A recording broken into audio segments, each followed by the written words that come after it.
Medyo nag-iba ba yung dynamic in a way mula nung si Doreen at si Benice, kumbaga nagkaroon na sila ng reconciliation or na-reunite sila with their father. How was it now? Well, it's been 2 years since they reconnected with their father, and I'm very happy na they're more at ease, you know. Parang yung pain na nakita ko na sa heart nila for how many years na wala. And I'm just so happy for my daughters because they now have a personal relationship with their dad. Kami rin ni Ilmaz, okay din kami. Minsan nagbibiruan kami. Nagpapadala na rin siya ng ano. Magandang araw sa lahat. Welcome po ulit dito sa atin channel Ang Biyahe y Komida. Maraming salamat sa lahat ng nag-subscribe, indeed. Punta tayo sa atin topic, March 13, 2025. Rufa Gutierrez sinusuyo, nais ulit pakasalan ni Yilmaz Bectas.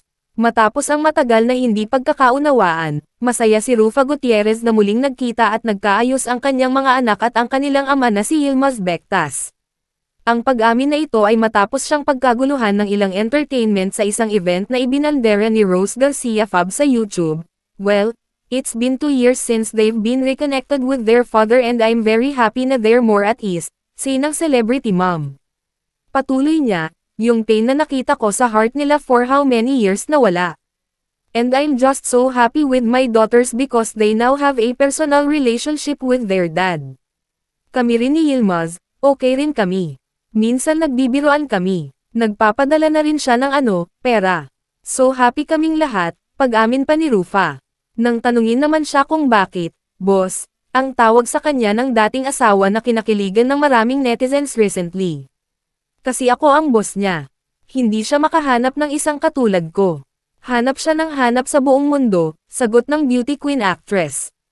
Pagbubunyag din niya, as a matter of fact, he wanted to propose and get married to me again. And I thought it was a joke. Gusto niya akong yayain mag-train. Ayon kay Rufa, ang sinabi ni Yilmaz ay 3 buwan na ang nakalipas.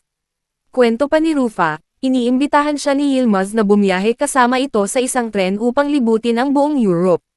Sabi ko, is this a joke? Sabi niya, no, I want to invite you to be in a train with me.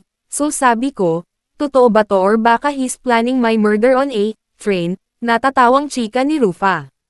Tapos sabi niya, okay, I'll visit you na lang there. So sabi ko, you are welcome to visit the Philippines, pagbabahagi niya. Ayon kay Rufa, may balak bumisita si Yilmaz sa Pilipinas ngayong taon. Bagamat tila nagpapahiwatig ng interes si Yilmaz na muling bumuo ng relasyon kay Rufa, nilinaw ng aktres na hindi ito nangangahulugang nililigawan siyang muli ng Turkish businessman. I don't say he's courting me again. At least we've come to that decision and that time with our lives that we can joke and be happy with one another, sambit niya. Mensahe niya sa huli, na lang, I always wish Yilmaz well. I always wish him well and I always wish he becomes successful in life kasi his success is also the success of my kids. Kung matatandaan, March 2003 nang magpakasal sina Yilmaz at Rufa ngunit naghiwalay rin matapos ang 4 na taon. Taong 2012 naman nang tuluyang maanal ang kanilang kasal. February 2021 nang muling magdesisyon sina Rufa at Yilmaz na mag-reconnect para sa kapakanan ng kanilang 2 anak na sina Benice at Loreen Bectas. Pero bakit boss ang tawag niya sa'yo? Ano yun? Kasi akong boss niya, hindi siya makahanap ng isang katulad ko. Hanap siya ng hanap sa buong mundo. As a matter of fact, he wanted to propose and get married to me again. And I thought, yeah, and I thought it was a joke. Pero di ba din? Gusto niya akong yayain na mag-train. Ito lang, 3 months ago. Ano sabi mo? Sabi ko, is this a joke? No, I want to invite you to be in the train with me and mag-train daw kami all over Europe. So sabi ko, totoo ba to? Or baka he's planning my murder on the plane? The plane or the train? Panoorin ang buong pahayag ni Miss Rufa sa Rose Garcia Fab YouTube channel. At yan ang atin latest showbiz chika update for today. Huwag kalimutan mag-subscribe. Click the notification bell for more showbiz chika updates. Like and share the video at suportahan po ang atin Facebook page. Maraming salamat sa lahat ng nag-subscribe, indeed. Magandang buhay sa lahat, adios.